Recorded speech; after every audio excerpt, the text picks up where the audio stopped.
Evening. I will now call to order the Monday, August 7th, 2023 Town Council meeting. If you would, please stand and join me in the Pledge of Allegiance. I pledge allegiance to the flag of the United States of America and to the republic for which it stands, one nation, under God, indivisible, with liberty and justice for all.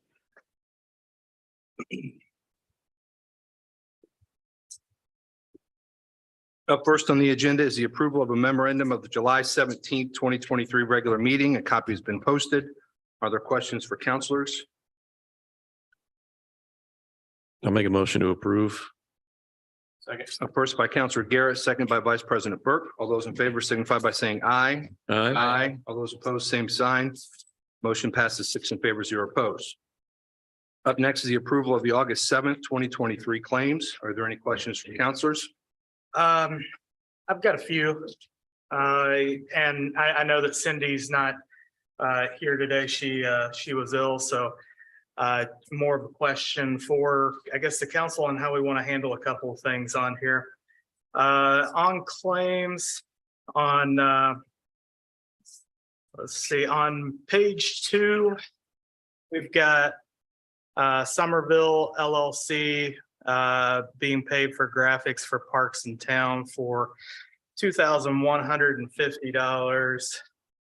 The problem with that is it's being paid out of contractual services. The contractual services line item is already in the red, $13,304.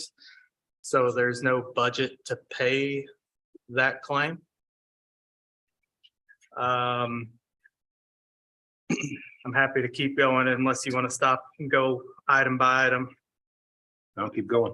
All right. The other is we've got a number of claims for, let's see, it's for appropriation number. It's on page 4 of the claims. Appropriation number 101150394. It's mostly IT related. There are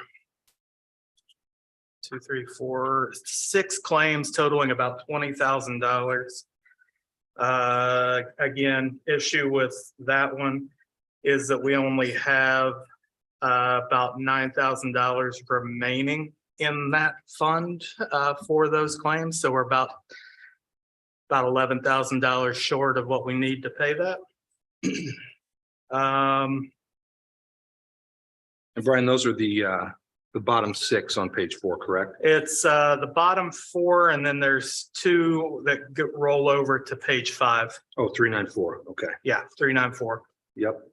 And this one, I'm just gonna give a little, I'm still learning more on this one, so I won't say it's an error, but it's weird to say the least. We, as a budgeted line item, we do have budget for rental assistance for residents in need. And I think that's fine. I've got no problem with that. But the problem I've got with this one, or question I should say I have with this one, is that we're paying an apartment complex that's located in Whitestown. So I don't understand that one. I did reach out to Cindy on that, and I'm going to meet with her. She seems to be able to explain that. We might have the answer. Oh, you might have the on this answer. one, Okay. just because Amy and I used to spend a lot of time on township assistance. The township assistance is for the 3 townships that we incorporated into the town during COVID, or during the COVID. I've got COVID on the brain. We just were talking about COVID during the reorganization. So you may recall that when we reorganized both in 2008 and 2014, part of the responsibilities we had for that reorganization was to continue to provide the township relief. So it may be that they're in Eagle Township, for example. Okay. And Yeah. so that apartment complex would be located within the geographic area where they would draw from for potential housing. So Okay. it's kind of looks at the geography, and then there's an average that will pay up to for whatever geography they're in. Is that anything you'd supplement to that? And then So that might be why that one is, and I don't have the documentation, we can get it for that specific one, but my guess is that's what's probably happening. that makes sense. Like I said, Cindy was out sick, so I got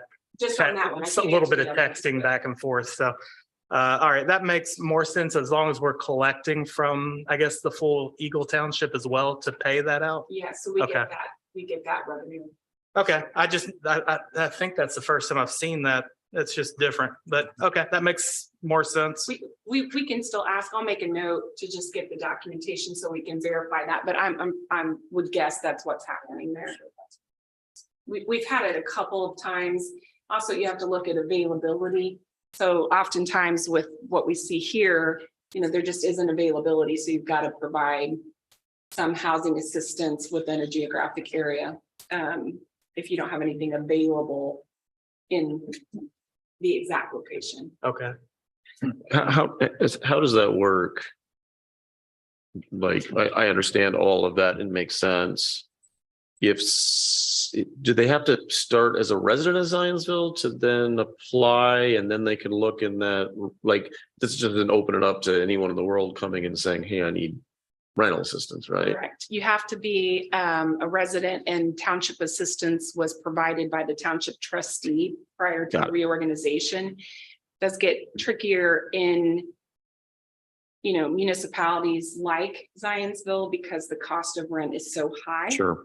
And you look at an average, rent price. So for example, what we may pay in township assistance may be very different than city of Indianapolis, for example. But there's a formula that you calculate the rental assistance against. Okay. Like, this is probably Eagle Township, and someone It is. closest to Whitestown, and that was what was available for that person, would be my guess. But Okay. it wouldn't be a resident of Whitestown. It'd still have to be within the corporate limits, which would include the rural district of Zionsville. I think that's where we're having our issue. That's what the issue is. This is definitely in Whitestown. But the property could be, but the resident has to be located, whoever is tied to this. So we will just want to double Okay. check to make sure that the resident. The benefit runs with the actual, an actual individual who lives within the town of Zionsville.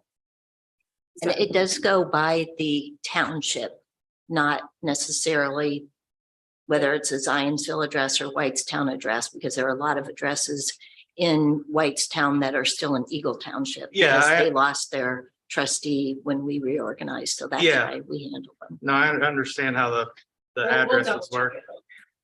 I get asked about my address all the time because it's Sheridan, but But are they a resident of Zionsville if they are now living in Whitestown? I don't understand. That's what confuses me, I guess. Like They would if be a someone resident moves Of Eagle Township. of Eagle, so it's township based as, Right. okay, got it. Not necessarily towns. okay. Yeah, it just that was probably confusing. It's a township service that we provided when the reorganization eliminated the Eagle Township trustee. And then we took those duties on and took that tax revenue on to provide those services. Okay. So we would still provide all of Eagle that relief. Yeah, that's the question I had. So Amy's kind of the guru on this, but so Zionsville is the fiduciary over the townships, even though it may have a Whitestown address. Yes, Okay. exactly. So those were my questions. I don't know how we want to handle the claims on the items that. Well, I Yeah. mean, And I will clarify that Cindy did say that they are working on, possibly reappropriating, which would be an action in the future for us to reappropriate between line items. Maybe like we've got an excess here, move it to this, but that hasn't been done yet. So as of right now, we're in a deficit on those couple of appropriations. so those claims total $19,355.47. And we have $9,131 $1.15 in that account. Right, and I don't, So and the we're problem is I don't know $10,000 what over. ones are, Yeah. what ones are most, important or Is it possible that any of them are already paid? not, I don't think any of those were. I'm okay with reappropriations before the fact. I'm uncomfortable with being backed into a corner. Then you're in a negative balance and you have to force reappropriate. I mean, and I'd like to get the answer is it's unfortunate Cindy's sick, but she is. I mean, maybe we just look to pass claims less those ones you've identified, Counselor Trailer. I would be fine with that. I mean, either that or we pick $9,131 worth of claims to approve. I don't know. And that's- I kind of like the idea of just, I mean, we've got another meeting in 2 weeks. It's not the end of the world to hold those out and have further discussion with the finance department. I'm good with that. And all it, just for reference sake, that would be all 6 of the claims that end in the appropriation number 394. And then also the Somerville LLC contractual services for 2150.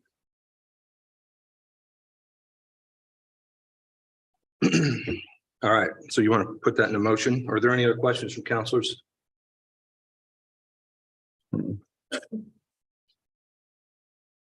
All right, I'll make a motion to approve claims less the claim to pay Somersville LLC appropriation number 10110375 in the amount of $2,150. And also less the claims, all 6 claims from appropriation number 10115039 6 claims there. So less those 7 items. I'll second that. So we got a motion by Counselor Trailer, second by Counselor Plunkett. All those in favor signify by saying aye. Aye. All those opposed, same sign. Motion passes 6 in favor, 0 opposed. Up next is a request to speak on agenda items. Amy, do we have any requests to speak? No, we do not. Okay, then up next would be the mayor administration update, and we did not get anything in our packet. So we'll move on to town council update. I've actually asked Lance to come up and give us an update on the Oak Street roundabout. While he's making his way up there, I just want to tell this council, you'll recall at the last meeting, both through Cindy and through phone calls that Heather and I and Counselor Trailer were on with the Deputy Mayor Julie Johns Cole and their legal team, that the administration or the mayors agreed to sign the contracts with Baker Tilly. In a follow-up with Deputy Mayor Johns Cole, she had indicated that we need to do an appropriation first before the mayor would sign it. So Heather and I are going to be preparing an additional appropriation for the Baker Tilly contract. Can that appropriation be done specifically for Baker Tilly, Heather? Not just a general services appropriation? Yes, you can state the purpose. Yeah, and it will be a not to exceed number. It'll be Baker Tilly with a not to exceed number based on their contract that they've shared with us. And then secondly, I just want to, I'll be reaching out to each one of you guys individually. I'd like for this council to consider funding ZYFL for purchases of automated external defibrillators, more commonly known as AEDs. I'm not sure on the final number yet, but they've asked me about this a couple of times. I think maybe 4 or 5 is what they're going to want. This, in full disclosure, I was at the Jamboree this last weekend and watched a lady collapse, and were it not for bystanders and emergency personnel and AEDs, and I mean, I don't think we would have a positive outcome there. So I don't think that it will be any more than $10,000. I think that I've already identified the funding source. I think there's additional legislation that Potts and Chief Van Gorder are going to share as well that have come down the pipe with requirements for from a state perspective. So I just kind of want to put that on your guys' radar and I'll be reaching out to you guys for that too. So. Fully supportive of that, but why 4 to 5? That's a large number for. It's different locations, right? So they don't play, some of their, so for example, if they play at Zionsville West, I found out that there's an AED at Zionsville West, but to get to it, you got to go in the school and you got to know it's in the second gym on the left or, wherever it is. So, they run at Z West, they'll run beside the school. They go on the field, on the middle school field. They do the same thing, I believe at Z Middle and at Mulberry Fields. So they'll play, and I think they're considering even Jennings Field coming up. They just play it at a handful of different locations that don't currently have them. My son played CYFL also, but I didn't remember that there were so many different locations. Yeah. I'm sure they'll be good stewards of that. So. All right. Mr. Lance. Great, thank you. As you recall, the roundabout project at Oak and County Road 800 East closed on June 5th, and we told the contractor they had 90 days to get that back open, which would be September 3rd, Sunday, weird day to end it. But as of last Thursday, contractor is stating they plan to open that roundabout on August 30th. What remains to be seen is just how much is done. It will remain a construction zone through the end of October. They have till the end of October to achieve substantial completion.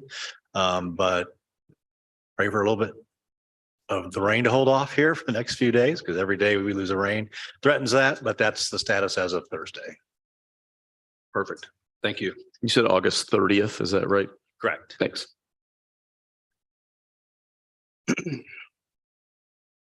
All right, moving along. Up next is old business. We have item A. This is the Seaside Agreement.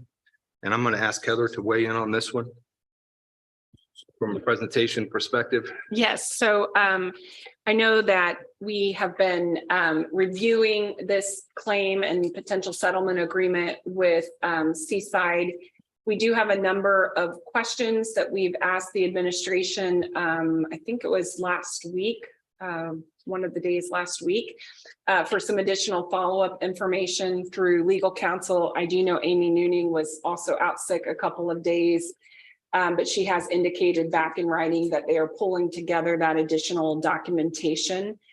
I did get a note from the outside legal counsel who's been working on this, that we've got a deadline in the current agreement with the vendor in the settlement agreement of September 1st to take some sort of action to approve the agreement, or we'll be back at the bargaining table. We all also received a packet of information that we'd been asking for some time related to the background on how the claim was paid and sort of the process or process errors that we might have made, to pay the claim. We did receive that. I'm going to circulate it to each of you. I do ask that you keep it confidential at this time. It is a password protected document. And obviously we've got ongoing litigation. So I will get that out to each of you. I'll do that later this evening. So you can take a look at the full packet. And then we hope to have that follow-up information. I'll send a note, President Plunkett, to Amy, just as a follow-up to see if we can get that, this week so that you'll have plenty of time to review it for the mid-month meeting. Heather, do you know, specific to this, obviously the entire town council is named in this, right? Correct. So the discussion has been, do we sign it? Do we not? Is this a simple majority vote or is this a? Yes, we just have yes, it would be a majority vote of the council, and then you would sign it, ask the president of the council on behalf of the council. Okay. There is more than one signature that is required. So the settlement agreement includes the vendor as well as 3 parties for the town, 3 parties that were sued in the initial lawsuit. That was the Parks Board, the town council, and the town through the mayor. So we do need those 3 parties. I understand that the Parks Board has already taken action to approve the settlement agreement. I'm waiting for one of the things we did request for follow-up was an agreement with the signatures of the other parties on it. So that would be the Parks Board president and then the mayor. And I don't believe we've seen that yet come through, but I'll double check for that.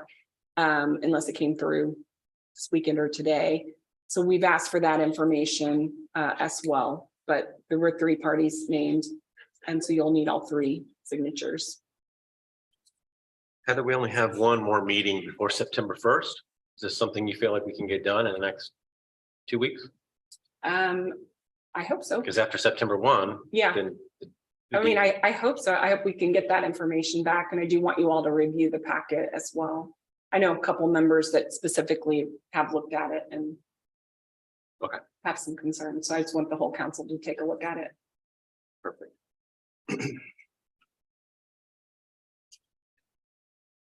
So I'll make sure that's in your inboxes this evening. I'm assuming we just need to make a motion to continue this then. Yes, please. Yeah, I'll make a motion to continue this to the next town council meeting. Second. I heard Councilor Choi first. All those in favor signify by saying aye. Aye. All those opposed, same sign. Motion passes 6 in favor, 0 opposed. Up next is new business, and we have the Pizzazz Tree of the Year presentation. We have Greta Sanderson, Chairperson Michael Owens. I'm sorry, this is backwards. Greta, are you the chairperson? All right. Michael Owens is the member. Yes. Very good. Said that right. All right, thank you. Good evening. Good evening. I am Greta Sanderson. I am the chair of the Pizzazz Committee, which you may know us as the group that is a key part of the town's Tree City designation. We work on with Mr. Lance and have had that designation for the last 21 consecutive years. We also are active in Zionsville Green Fest, passing out some tree samplings. We also have done an urban tree canopy assessment that we use to help inform where we are planting new trees in our community to try to promote urban forestry and the value of trees. And we are here this evening to briefly share a presentation with you on another of our initiatives, which is the Z Tree of the Year contest. I will hand it over to Michael. Hello. This is our second annual Z Tree of the Year contest. It's kind of, the goal is to kind of, as she said, promote urban forestry, replanting and preservation of trees, but we also wanted it to build community and hear stories from our neighbors. That's really the key reason that Roxana is here tonight, because of the tree that she nominated and the story that she told. Last year, we chose a tree at an elementary school that probably thousands of people have crossed paths with. This is kind of the opposite of that. It's a tree that's important to one family, and it was important enough that a man felt he needed to defend it. In the 1840s, when Zionsville was first being, pioneers were coming from the coast and this farm was established, he decided to plant this tree. As we know, trees were being torn down to build houses and make room for crops. He decided to build this tree. Soon after, Zionsville became a town. So the cool thing is it's the same age as Zionsville about, which I think is really awesome. Flash forward 100 years later, and it was time to make some modern developments. Am I saying this right? Rural Electrification Administration wanted to knock down this tree. And long story short, the farmer who owned the land said that's not happening, and he would defend it any way he wanted to and felt need to. And he won. The power lines were moved to the west side of the road. The tree is still standing now, almost another 100 years later. And it's a really important tree to this family. Therefore, it's an important tree to our community, just as important as one in the middle of the village. This is actually, as Mr. Trailer said, it's a Sheridan mailing address, but it is in Zionsville town limits. So we wanted to make that clear. Here to accept our gift card, which Earth and Turf, a wonderful local business, has for now 2 years donated a gift card to the winner, is Roxana. It is not on her property. It's the Weston Family Farm, and it's a friend. correct. And so she wrote such a beautiful submission that that was part of why we chose it. And so we'd like to present this to her tonight. Thank you very much. Any further questions? Could you even hear me? Yes. Okay, Yes. great. Awesome. Thank you. I don't have a question, but I have the pleasure of serving on this committee, and I just want to thank Greta and the entire committee. They work incredibly hard, and they have, everybody on the committee. But this is a really fun project. I thought it was brilliant to launch this a couple of years ago because, again, it just highlights what we do, and it highlights, data's data, but stories are more powerful. And so I love that there are stories being told about urban forestry, and it's a beautiful picture. It's a beautiful tree anyway, but the story is even cooler. So just appreciate everything that y'all are doing. It's pretty humbling when you get to be, I guess, in a role up here, but just to see all of the hours and the passion that our volunteers put into all the committees that we have in town, but particularly Pizzazz. So just appreciate everything that you guys are doing, and congratulations on this particular nomination. Thank you so much. Out of curiosity, will the story be shared with the picture, or Roxana, do you want to share the story at all, or? I'm hearing it secondhand from my friend Julie Weston, who owns the property, but basically. Can you go to, sorry, can you go to the microphone, please? Okay, I was sharing the story kind of secondhand. So from Judy, my friend who owns the property, this is on her property. It's a bur oak tree. She said that, told me the story about how it was planted and everything. And then this one farmer that had it under his ownership while the electrification administration came through, he basically sat on his doorstep like every single day with a shotgun and said, "You're not gonna, take down my tree." So I just thought it was an awesome story. It's also a gorgeous tree. It has a tree swing and a bench under it, so you can sit under it. It's just really nice. So I thought it was worth But nominating. Jason, if I'm correct, in terms of last year, the picture we framed, and it'll join the other tree from last year out here. And I'm sure Amanda will post on the town's page with this story and the photo. I'm assuming she'll get that up and going. Yes. There's currently 2 photos hanging in town hall because the tree that won last That's year right. happened to be submitted by 2 different people. So we have kind of a winter and summer photo. We're trying to get it a little bit bigger this year. I'm looking for the most economical way to do that. But the winning tree every year hangs in town hall. So that's pretty cool too. Very cool. And we will print it with part of the story, not maybe the whole story. Yeah. Thank you very much. Thank you. Thank you.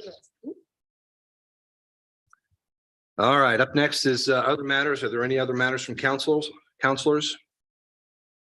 I just want to recognize Deputy Mayor Julie Johns Coles for her years of service to this town. She's been an incredible advocate for our community, and our loss is another organization's gain. And so congratulations to Deputy Mayor Johns Cole and her endeavors going forward.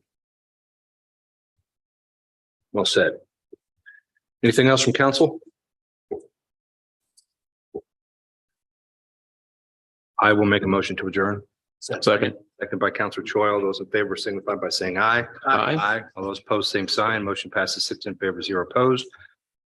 The next regular town council meeting is scheduled for Monday, August 21st, 2023 at 7:30 a.m. in the Zionsville Town Hall Council Chambers. Public notice will be posted in compliance with the Indiana Open Door Law. Thank you.